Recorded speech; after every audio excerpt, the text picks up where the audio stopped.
बिस्मिल्लाहिर्रहमानिर्रहीम। दोस्तों अस्सलाम वालेकुम। मैं हूं सैयद मुदस्सिर हसन दादा भाई अपने चैनल दादा भाई रिएक्शन के साथ। और दोस्तों आज हम एक स्पेशल व्लॉग आपके सामने लेकर आए हैं और आज की जो हमारी वीडियो बेसिकली वो है कोरोना के मुतालिक। पाकिस्तान में बहुत सारे ऐप्स यूज़ किए जाते हैं जिसमें फेसबुक है, यूट्यूब है और दीगर ऐप्स हैं जिसके ऊपर लोगों को बहुत ज़्यादा उनको मेंटली टॉर्चर किया जाता है जी कि कोरोना की वजह से जो अमवात हैं वो बहुत ज़्यादा हो रही हैं। और स्पेशली अगर किसी आदमी को कोरोना हो जाता है और वो किसी गवर्नमेंट हॉस्पिटल के अंदर उसको दाखिल कर दिया जाए तो वहाँ पर जो है उसका वापस आना बहुत मुश्किल है।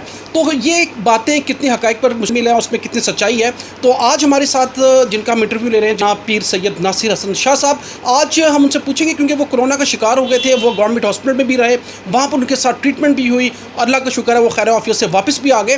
तो आज हम उनसे पूछेंगे कि उनके साथ वहाँ पर क्या हुआ और इन तमाम बातों के अंदर कितने हक़ाइक़ और कितनी सच्चाई मौजूद है।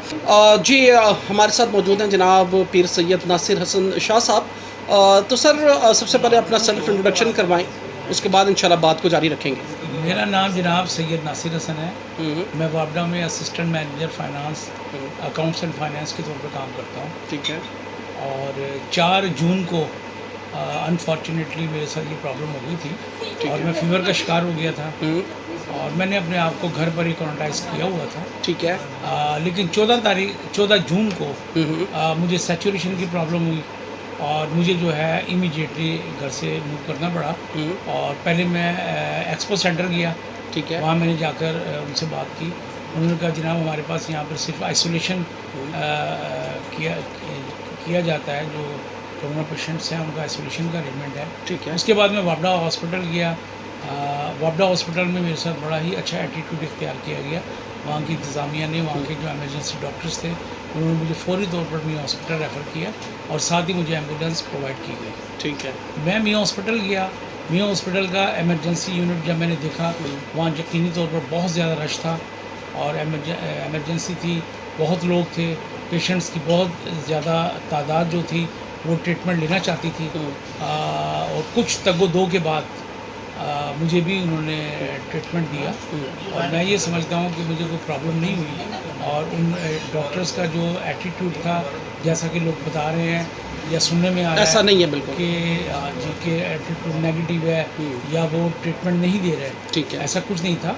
मुझे बहुत ज़बरदस्त किस्म का एमरजेंसी ट्रीटमेंट दिया गया। ठीक है। और ऑक्सीजन दी गई और जो मेरी सैचुरेशन थी वो अल्हम्दुलिल्लाह अपवर्ड हुई और मैं 96-97 की सैचुरेशन पर आ गया। तो क्या आपको वाकई कोरोना था और ये मतलब पॉजिटिव निकला वहाँ पर आप? यही मैं बताना चाहता हूँ कि मुझे फ़ीवर एक्चुअली 4 जून से हुआ था। ठीक है। और मेरे डॉक्टर हैं वो मेरे इलाज कर रहे थे और उन्होंने मुझे शुरू से ये कहा था कि आपके साथ जो सूरत हाल है वो सस्पेक्टेड आपको कोरोना ही है। ठीक है। लेकिन 11 जून को मैंने जब अपना टेस्ट करवाया तो पॉजिटिव था। ठीक है। और जब मैं 14 तारीख को हॉस्पिटल गया तो मैं पॉजिटिव पेशेंट के तौर पर गया था। तो वहाँ पर आप इसका मतलब न्यू हॉस्पिटल में आपको एडमिट कर लिया गया। तो ज़ाहिर है वहाँ पर आपको पता है कि गवर्नमेंट हॉस्पिटल्स के अंदर बेड्स जो होते हैं इतने ज़्यादा नहीं होते। तो आम जो कोरोना के अलावा जो आम बेशुमार पेशेंट्स आते हैं डिफरेंट बीमारियों के अंदर, डिफरेंट डिजीज़ के अंदर, तो उनसे हटकर कोरोना के जो पेशेंट्स हैं उनकी बहुत ज़्यादा तादाद थी वहाँ पर। तो आप क्या समझते हैं कि जितने पेशेंट्स थे उसके हिसाब से आपको बहुत जल्द वहाँ पर बेड मिल गया या क्या सूरत हाल रही आपके साथ? जब मैं एमरजेंसी में वहाँ पर गया तो मुझे ट्रीटमेंट दिया गया और उसके बाद मुझे एडमिट कर दिया गया।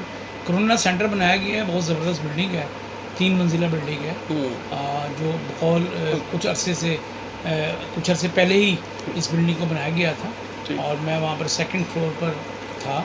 19 नंबर मेरा बेड था और मैं वहाँ 14 जून से लेकर 25 जून तक रहा हूँ। अच्छा, तो जब आप हॉस्पिटल में एडमिट हुए तो वहाँ पर जो डॉक्टर्स थे और जो पैरामेडिकल स्टाफ था उनका आपके साथ कैसा रवैया रहा? दरअसल मैं वहाँ पर 14 जून से लेकर ठीक है और 25 जून तक रहा हूँ। ठीक है। और वहाँ पर बहुत ही प्रोफेशनल किस्म के डॉक्टर्स थे, पैरामेडिकल स्टाफ था। जी जी। और इंतहाई हम्बल एटीट्यूड था पेशेंट्स के साथ। जी। जहाँ पर हमारे आम माशरे के अंदर कोरोना पेशेंट के कोई करीब आना पसंद नहीं करता। जी। वो लोग अपनी जान पर खेल कर हमारे करीब थे, यानी कि फ्रंट लाइन के ऊपर बिल्कुल आपको वो डील कर रहे थे। आप ये समझ लीजिए कि वार फूड बेसिस के ऊपर कोरोना सेंटर न्यू हॉस्पिटल में काम किया जा रहा है। जी। और मैं इसका गवाह हूँ, चशमदीद गवाह हूँ। ठीक है। मैं वहाँ पेशेंट भी रहा हूँ। ठीक है। तमाम डॉक्टर्स जिनमें डॉक्टर काशिफ भी हैं, ठीक है, डॉक्टर यासिर हैं, ओके, और इसके अलावा डॉक्टर सरमद हैं जी, डॉक्टर इकरा हैं, डॉक्टर मरियम हैं, जी जी, I think so doctor Sajjad Abdullah हैं। जी जी, यानी कि बहुत लोग ज़बरदस्त तरीके से आपके साथ उनका पेशेंट्स के साथ उनका एटीट्यूड है। तमाम दवाएं जो हैं वो प्रोवाइड की जा रही हैं, बेहतरीन मेडिसिन प्रोवाइड ठीक है। की जा रही हैं। इसके अलावा वहाँ पर 3 इदारे काम कर रहे हैं। जी ठीक है, ये हॉस्पिटल का भी स्टाफ काम कर रहा है, जी, इसके अलावा 1122 का स्टाफ काम कर रहा है, इसके अलावा जनाब डिजास्टर्स मैनेजमेंट अथॉरिटी है, जी, इसका भी स्टाफ काम कर रहा है। ठीक है, सुबह दोपहर शाम शुगर चेक होती है, बीपी चेक होता है, ऑक्सीजन- सैचुरेशन चेक होती ठीक है, ऑक्सीजन का बेहतरीन इंतज़ाम मौजूद है। 3 वक्त आपको डॉक्टर्स आते हैं, वो खाना आपको भी टाइम पर मिल रहा है आपको? खाना बिल्कुल फ्री ऑफ कास्ट है, जी ठीक और है, अच्छा खाना, मयारी खाना प्रोवाइड किया जा रहा है। जी, और मैं ये फिर कहूँगा कि जो पैरामेडिकल स्टाफ है जी, वो लोगों के साथ उनको केयर करने के लिए जी। वो फ्रंट फुट बेसिस के ऊपर आकर काम कर रहे हैं। तो ये जो लोगों के अंदर एक इंतशार पैदा कर दिया गया जी कि गवर्नमेंट हॉस्पिटल्स में या दीगर प्राइवेट हॉस्पिटल्स के अंदर भी अगर किसी पेशेंट को लेकर जाया जाता है तो वहाँ पर उनके साथ अच्छा सलूक नहीं होता और बहुत सारी अमवात जो होती हैं इसी वजह से हो जाती हैं कि जो डॉक्टर्स हैं और पैरामेडिकल स्टाफ है वो सही तरह उनको ट्रीटमेंट नहीं देता। तो आप क्या समझते हैं इन बातों में कितनी हकाइक और कितनी सच्चाई है? मैं ये समझता हूँ सर कि मैं क्योंकि मियाँ हॉस्पिटल के कोरोना सेंटर में रहकर आया हूँ जी जी, और तकरीबन 12 दिन मैंने वहाँ पर गुजारे हैं, ठीक है, तो मैं ये समझता हूँ कि मैंने ऐसी कोई चीज़ नहीं देखी कि लोगों को मेडिसिन प्रोवाइड ना की जा रही जी। हो या लोगों को क्योर ना किया जा रहा हो। वहाँ पर लोगों को बेहतरीन माहौल में ज़बरदस्त तरीके से वेल इन टाइम मेडिसिन भी दी जा रही है, ठीक है, उनका एटीट्यूड भी बहुत ज़बरदस्त है, ठीक, हम्बल एटीट्यूड्स है। प्रोफेसर साहब खुद भी तशरीफ़ लाते हैं जी, और डीएमएस साहब खुद भी आते हैं, डॉक्टर्स भी आते हैं और बड़ी जान-फशानी के साथ काम हो रहा और है वॉर फुट बेसिस के ऊपर काम हो रहा है। वहाँ पर जो है लोगों की ट्रीटमेंट की जाती है। तो ये जो अमीर और गरीब की जो सेग्रीगेशन है आप क्या समझते हैं कि वहाँ पर कुछ तरह का सिलसिला आपको नजर आया? जी, वहाँ पर सर इस चीज़ को नहीं देखा जाता कि आपकी पॉकेट में क्या है। जी जी, वहाँ पर अगर आपकी पॉकेट में तो तमाम तर जो मेडिसिन है, तमाम तर जो फैसिलिटेशन है वो फ्री ऑफ कास्ट है। ठीक है, वहाँ पर कोई बंदा बाहर से आ नहीं सकता, जी, सिवाय पेशेंट होता है, डॉक्टर्स होते हैं और ऊपर अल्लाह ताला बैठा हुआ है, ठीक है, वो देख रहा है। आप डॉक्टर्स हैं, डॉक्टर्स आपको लुक आफ्टर कर रहे हैं, आपको केयर कर रहे हैं, आपको केयर कर रहे हैं, आपको मेडिकेशन कर रहे हैं, ऊपर अल्लाह ताला की ज़ात जो है ना वो आपको शफा देती है। तो जो डेली न्यूज़ में बताया जाता है जी कि आज पाकिस्तान में इतनी अमवात हो गई, इतनी अमवात होगी, तो आपने अमवात की कितनी रेशो वहाँ पर देखी और क्या वाकई ऐसा ही है कि वहाँ पर जितने पेशेंट्स आते हैं वो उसमें से बहुत कम बच पाते हैं? नहीं, ऐसी बात नहीं है सर। मैं ये समझता हूँ कि ये डिपेंड करता है बंदे की हालत के ऊपर, ठीक है, कि जब वो इस प्रोसेस से गुजर रहा था तो फाइनली वो किसी स्टेज पर था। तो अगर वो उसकी स्टेज ये थी कि आपके जो अब इन्होंने पैटर्न जो है अपना लिया है कि फौरी तौर पर मेडिसिन दी जाती है, जी। फौरी तौर पर आपको ऑक्सीजन दी जाती है, तो अल्हम्दुलिल्लाह मैं भी वहाँ से बखैरियत आया हूँ। बहुत से लोगों को मैं बखैरियत मैंने वहाँ से डिस्चार्ज होते हुए देखा है। मेरे अपने एक दोस्त हैं वापडा में जिनका नाम नईम साहब है, उनका ताल्लुक ऑडिट के साथ है।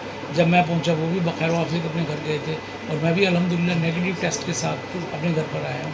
इवन यहाँ पर यह है कि टेस्ट भी वहाँ पर फ्री ऑफ कास्ट करवाए जा रहे हैं। ठीक है, तो इसका मतलब है कि आप जितनी भी बातें बता रहे हैं वहाँ पर जितना अरसा आप क्वारंटाइन रहे और इन तमाम बातों को मद्देनज़र रखते हुए हम ये कह सकते हैं कि जितना इंतशार लोगों के अंदर मीडिया के ज़रिए फैलाया जा रहा है बिल्कुल गलत है वो। मैं ये समझता हूँ कि मीडिया के अंदर ऐसा इंतशार नहीं फैलाना चाहिए। ठीक है, और दूसरी बात है कि जो कोरोना जिस वक्त ये मिडल ऑफ फेब पाकिस्तान के अंदर आया था जी, उस वक्त इसकी मेडिकेशन ज़रा मुश्किल थी, ठीक है। लोगों के अंदर इतना शौर नहीं था, डॉक्टर्स की मखसूस तादाद जो थी वो इसको देख रही थी। जी। लेकिन अभी तो माशाल्लाह बहुत ज़्यादा इसके ऊपर काम हो चुका है जी, और बड़ी जान फशानी के साथ फुटवार बेसिस के ऊपर मेडिसिन भी तो खैर अवेलेबिलिटी नहीं है, लेकिन जो भी मेडिसिन इसके ऊपर आ चुकी है वो लोगों को बाहम प्रोवाइड की जा रही है। ठीक है, तो आखिर में आप कुछ कहना चाहेंगे इस हवाले से और लोगों को कोई मैसेज देना चाहेंगे कि इससे किस तरह बचाव किया जा सकता है कोरोना से? सर मैं इसके ऊपर सबसे पहले तो ये कहूँगा और मैं सलाम पेश करता हूँ मियाँ हॉस्पिटल लाहौर के जो कोरोना सेंटर है जी। उसकी इंतज़ामिया को भी, डॉक्टर्स, पैरामेडिकल स्टाफ जो भी इसमें फ्रंट लाइन पे काम कर रहे हैं, और जितने भी लोग हैं, इवन मैं तो ये कहूँगा कि जो स्वीपर हजरात हैं जी। वो भी काम कर रहे हैं लोगों की, बेशक। वो भी प्रोवाइड कर रहे हैं। जो हमारा पैरामेडिकल स्टाफ है वो भी अपने एक स्टेप आगे आकर काम कर रहे हैं। तो मैं उनको मुबारकबाद देना चाहता हूँ कि मैंने वहाँ 12 दिन गुजारे, मैंने जो कुछ देखा, मैं ये समझता हूँ कि हमारी कौम जाग रही है, लोग काम कर रहे हैं, डॉक्टर्स और पैरामेडिकल स्टाफ, इवन मैं कहता हूँ जो स्वीपर से ज़रात भी है, उनके बारे में भी लोगों का अगर कोई एटीट्यूड नेगेटिव है उसको चेंज करके उसको पॉजिटिव करना चाहिए और हमें खराज तहसीन पेश करना चाहिए। नंबर 2, जी मैसेज मेरा ये है आम लोगों के लिए कि सर आप अपने घरों में अपने आप को कोशिश करें, अपने घरों पर स्टे करें, ठीक है, और अपने घरों से ना निकलें, और जो SOPs हैं उनको फॉलो किया जाए, ठीक है, और उन SOPs के तहत जो है ना लाइफ को गुजारा जाए। चरण जी बहुत शुक्रिया आपका सर इतना टाइम देने का, और आपकी आमद का बहुत शुक्रिया। Thank you very much.